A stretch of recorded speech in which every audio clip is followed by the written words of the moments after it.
কি ব্যাপার হিমানি, তুই না আমার কাছ থেকে 3 দিনের ছুটি নিয়েছিস, তুই এখনো বাড়ি যাসনি, এখানে কি করছিস? ও ম্যাডাম, যাওয়ারই তো কথা ছিল। 3 দিনের লেগে যাবো তো, এর লেগে চিন্তা করলাম বাড়ির সব কাম গুছাই টুছাই যাই। ঠিক আছে, এত কাজ তোকে করতে হবে না, 3 দিন পরে আসে যা কাজ থাকে তাই করে নিস, আর এখন আমি নিজে সামলে নিব, তুই এখন যা। ম্যাডাম আপনার কথা ঠিক আছে, আমি 3 দিন পরে সব করুন, কিন্তু যে স্যার যে বসে রয়েছে না, সোফার পিছনে অনেক ময়লা জমছে, আমি ময়লাটা খালি পরিষ্কার করে দিয়ে তারপর যাবো। এই এত বেশি কথা কেন বলিস রে? তোকে আমি যাইতে বলছি, তুই যা, আমি তো বলছি আমি নিজেই পরিষ্কার করে নেব, তুই এখন যা, আমি ওটা দেখে নেবো, যা যা। আচ্ছা ম্যাডাম।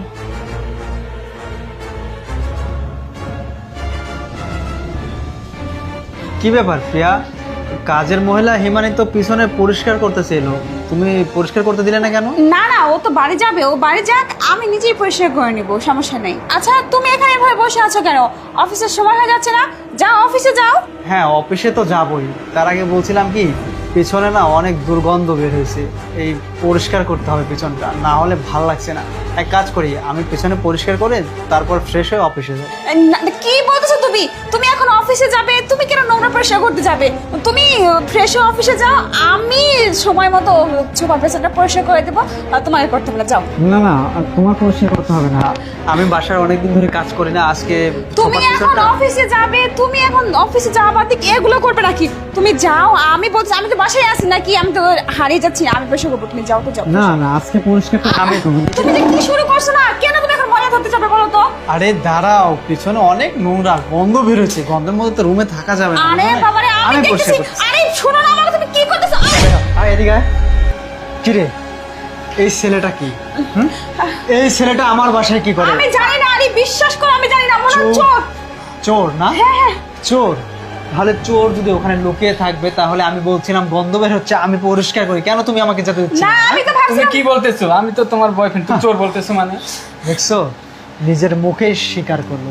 সি সি সি, এই ছেলেটা আমার বাসায় চুরি করতে আসছে না? মিথ্যা কথার কতদিন বলবো? বিশ্বাস করো, ও মিথ্যা কথা বলতেছে, ও সত্যি চোর, আমি ওকে চিনি না। তুমি এসব কি কথা বলতেছো? তুমি আমার গার্লফ্রেন্ড আর তুমি আমাকে অস্বীকার করতেছো? তোমার যাই হয়ে যাক, আমি তোমার পাশে না, আমি গেলাম, থাকো। দেখছো, তোমার আদরের সেই বয়ফ্রেন্ড তোমাকে রেখে চলে গেল, আর তুমি কিনা তাকে দেহ মন প্রাণ দিয়ে ভালোবাসছো। আমি থাকি না এই সময়ে, তুমি তোমার এই বয়ফ্রেন্ডকে নিয়ে এসে সময় কাটাও। বাহ, কি দারুণ দৃশ্য! আমার এই যে কষ্টের টাকাগুলো, এই টাকাগুলো তুমি এই ছেলের পিছনে খরচ করছো, তাই না না? না বিশ্বাস করো, আরে এমনিতে ওর সাথে আমরা টুকটাক ফোনে কথা, ও আচ্ছা, মানুষ তো মিথ্যা কথা বলে, একটা লিমিট আছে, সেই লিমিটটা তুমি ক্রস করছো। তুমি কেন স্বীকার করছো না? বিশ্বাস করো, আর চুপ। আর না, মানুষ বিশ্বাস একবারই করে, মানুষ বারবার বিশ্বাস করে না। তুমি বিশ্বাসের মর্যাদাটা না রাখতে পারো না। শোনো, তুমি আমার বাড়ি থেকে বের হয়ে যাও। না না, আরে তুমি কি আমাকে সামান্য কারণে ভুল বুঝে বলছো, তুমি আমাকে এটা সামান্য কারণ? এটা ছেলে বাসায় আসতেছে, তোমার সাথে সময় কাটাচ্ছে, তোমার সাথে বেডে শুয়ে আছে, এটা সামান্য কারণ হতে পারে না। সামান্য কারণ এটা না। বের হয়ে যাও। হ্যাঁ, তুমি বের হয়ে যাবে, আর হ্যাঁ, আমি তোমাকে ডিভোর্স দিয়ে দিব, আমি তোমার সাথে আর সংসার করব না। যদি পারি কোনো একটা ভালো মেয়ে দেখে বিয়ে করব, না হলে বাকি জীবন এইভাবে কাটিয়ে দেব। তবু অসৎ নারী চরিত্রহীন মেয়ের সাথে আমি আর সংসার করব আরে না। তোমাকে একবার জন্য ক্ষমা করে দাও প্লিজ, একবার। বেরো, আরে বেরো।